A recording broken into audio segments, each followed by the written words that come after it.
Good morning सभी को। आइए अपने YouTube channel education by RP पर। मैं राजेंद्र प्रसाद यादव। आप लोग कैसे हैं? तो उम्मीद है कि आप लोग अच्छे होंगे, स्वस्थ होंगे और पढ़ते भी होंगे। देखिए, हम लोग इसमें प्रश्नावली जो हमारा था 1.4 वो हम लोग पिछले अध्याय में, पिछले वीडियो में ख़त्म कर चुके हैं। यहाँ से हम लोग को क्या करना है कि जो अध्याय है दूसरा हमारा बहुपद, यहीं से फिर आगे श्रृंखला हम लोग बढ़ाते हैं। तो इसमें प्रश्नावली स्टार्ट करने से पहले कुछ बेसिक सी जानकारी जो है उसको आपको हम समझा देते हैं, उसके बाद प्रश्नावली पर चलते हैं।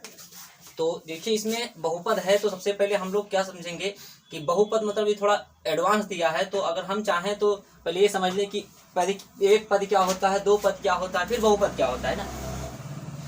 चर क्या है? तो वह अक्षर जिसका मान प्रत्येक स्थिति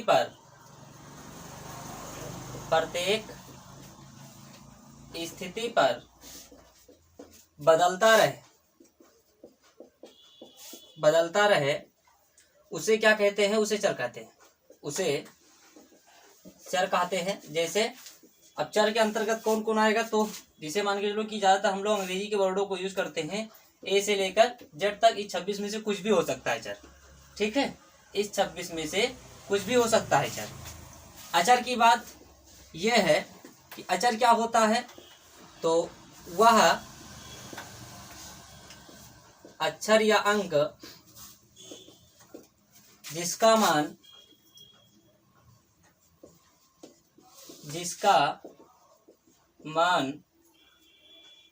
सभी स्थानों पर वही रहे उसे हम क्या कहेंगे? तो उसे कहेंगे अचर कहेंगे। क्या कहेंगे? अचर। अचर में क्या आता है? तो अचर में जितने अंक आप यूज करते हैं, चाहे वो भिन्न की हो, परिमेय की हो, कुछ भी हो, मतलब अंक ही उसमें यूज होगा। जैसे माइनस इनफाइनाइट से लेकर इससे मान के चलो कि 4 हो गया, माइनस का 3 हो गया, माइनस का 2 हो गया, माइनस का 1, फिर 0 है ना, और फिर 1 पे डॉट कहाँ तक? प्लस इनफाइनाइट तक। तो इसमें कोई रेंज नहीं होती है, अचर में सारे डाटा आ जाते हैं, क्योंकि ये जो अंक है इनका मान कभी बदलता नहीं। हर सवाल में जैसे मान लो 2 है, 2 की बात किया जाए तो 2 -2 है, तो हर सवाल में अगर 2 एक बार आया है तो 2 ही रहेगा। वो 2 का मान -3 नहीं हो सकता है, 2 ही होगा। लेकिन ऐसा इसमें नहीं है। इसमें से कोई चर मान लिया यक्स आया तो यक्स मान लो पहले सवाल में 2 आया, तो कोई जरूरी नहीं कि दूसरे सवाल में, दूसरी स्थिति में x बराबर 2 ही आए। x बराबर -2 भी हो सकता है, तो x बराबर 4 भी हो सकता है। तो हर स्थिति में, यानी प्रत्येक स्थिति पर बदलता रहे, मतलब जैसे जैसे स्थिति बनेगी वैसे उसका मान बदलती रहेगी। प्रत्येक स्थिति पर उसका मान बदलता रहता है, तो हमारा क्या कहलाता है? चर। मतलब वो चलता रहता है। जब हर स्थानों पर, यानी हर स्थिति पर क्या होता है? बदलता रहता है, तो वो चर कहलाया। ये चल रहा है। और जिनका मान कभी ना बदले, सभी स्थानों पर वही रहे, उसे हम अचर कहेंगे। यानी वो चल ही नहीं रहा है, जो मान पहले था वही मान यहाँ पर भी है ना। तो आपको जानकारी हो गई चर और अचर क्या है। अब यहाँ से आप समझिए, देखिए पद क्या होता है। तो पद देखिए क्या है। अब एक पद, दो पद, तीन पद, लेकिन हमें यहाँ पर पद पढ़ना है तो पहले आप एक पद देख लीजिए। सबसे पहले हम एक पद की बात करेंगे। तो एक पद मतलब क्या होगा? जैसे कोई चर है, एक अक्षर है, तो ये क्या होगा? एक पद हो गया है ना। या मान लो ये हमारा एक पद हो गया, तो कोई भी डाटा जो हमारा होगा वो एक अक्षर में होगा। अगर उसके बीच में प्लस माइनस करके कोई जुट घट नहीं रहा है, तो एक इसके अंतर्गत आ रहा है, एक पद के अंतर्गत। अब आगे हम बात करें कि द्विपद क्या है। तो द्विपद क्या होता है? जिसमें 2 वेरिएबल हो। कोई 2 वेरिएबल मतलब जैसे 4x और प्लस के, मान लो 2 लिखा है, तो 1 और प्लस के बाद 1, तो कितना हो गया? 1 और 1 2, तो 2 पद हो गए ना। इसी तरह से माइनस कुछ भी हो सकता है, तो ये हमारा कितना हो गया? 2 पद। एक से अधिक पद को क्या कहेंगे? द्विपद कहेंगे। अगर हम त्रिपद का बात करें, त्रिपद तो 2 से ज्यादा होना चाहिए पद, बस वो त्रिपद बन जाएगा। यही तो, ये देखिए बन गया 1 2 3, प्लस माइनस से जुड़ जाएंगे, वो हमारे क्या हो जाएगा? त्रिपद के अंतर्गत हो जाएगा। लेकिन यहाँ पर जो हम लोग को पढ़ना है, तो एक से अधिक जैसे होगा, एक से अधिक जैसे पद होगा, तो उसका हम नाम द्विपद और त्रिपद नहीं रखेंगे, उसका एक नाम दे देंगे बहुपद। क्या हो जाएगा? बहुपद हो जाएगा। क्योंकि हम एक पद तक देखेंगे, एक से जैसे होगा 2 या 3, तो उस जानकारी के लिए आपको क्यों हम समझा रहे हैं कि त्रिपद और 2 पद और 1 पद क्या होता है। लेकिन यहाँ पर डायरेक्ट हम लोग को जैसे अधिकांश ज्यादा होगा तैसे वो किसमें पहुंच जाएगा, बहुपद में पहुंच जाएगा। किसमें पहुंच जाएगा, बहुपद में। जैसे मान लो ये हमारा डाटा लिखा है तो ये बहुपद ही कह रहेगा, है ना, कुछ भी लिखा है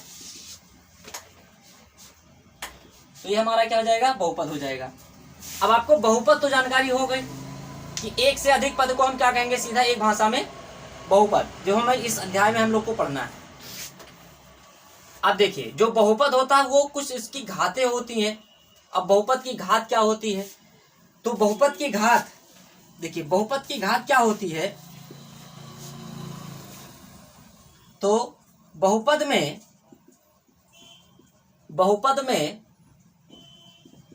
यक्ष के अधिकतम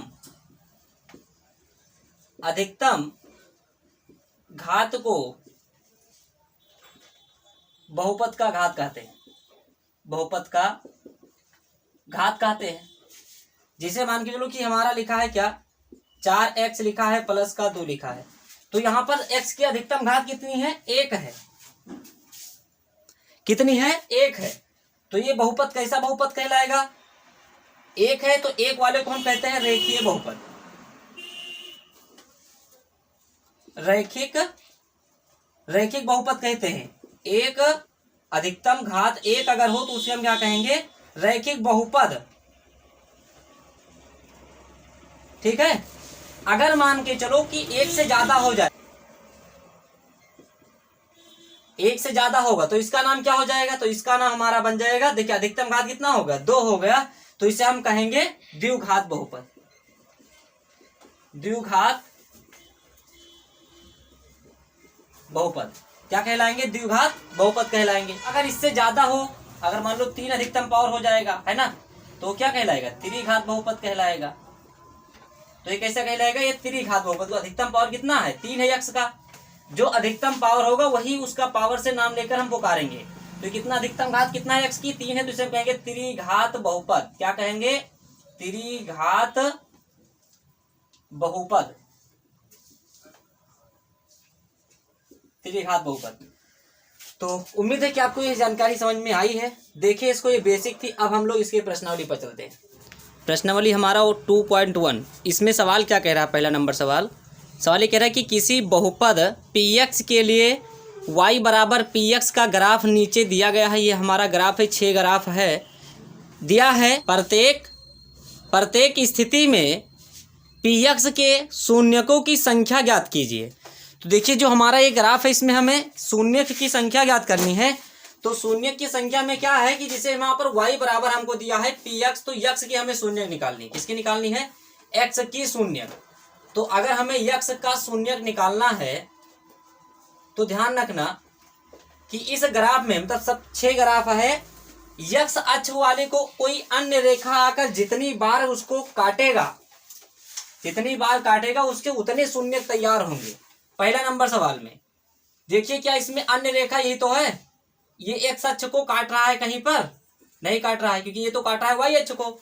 यक्ष अक्ष हमारा ये है, इस अक्ष को जब तक कोई अन्य रेखा आकर नहीं काटेगा तब तक उसका कोई शून्य नहीं तैयार होगा।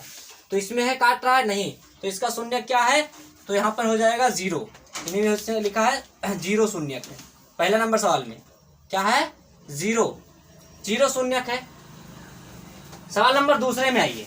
देखिए इसमें ये हमारा यक्ष अक्ष है, वो वाई अक्ष है। एक अन्य रेखा आकर इसको कितनी बार काटी, 1 बार, तो इसके कितने शून्य हुए, 1। तो लिखोगे यहाँ पर क्या, 1 शून्य। समझ पा रहे हैं आप लोग, कोई अन्य रेखा आकर एक्स अक्ष को जितनी बार काटेगा उसको उतनी शून्य तैयार होंगे। सवाल नंबर तीसरा में देखिए, देखो ये पहली बार यहाँ एक काटा, 1 2 3, तो कितनी बार काटी, 3 बार, तो इसे कितने शून्य होंगे, 3 शून्य।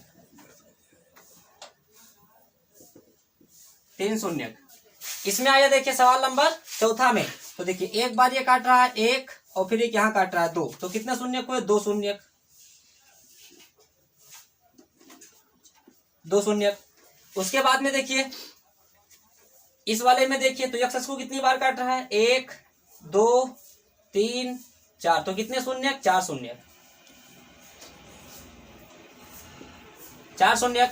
ये सवाल नंबर जो हमारा है छठा, सवाल नंबर छठा, इस सवाल नंबर छठा को आप ध्यानपूर्वक देखिए। एक बार यहाँ पर काट रहा है एक, लेकिन यहाँ पर जो नीचे नहीं आई रेखा वही से फिर वापस चली गई, तो यहाँ पर 2 नहीं काउंट करोगे।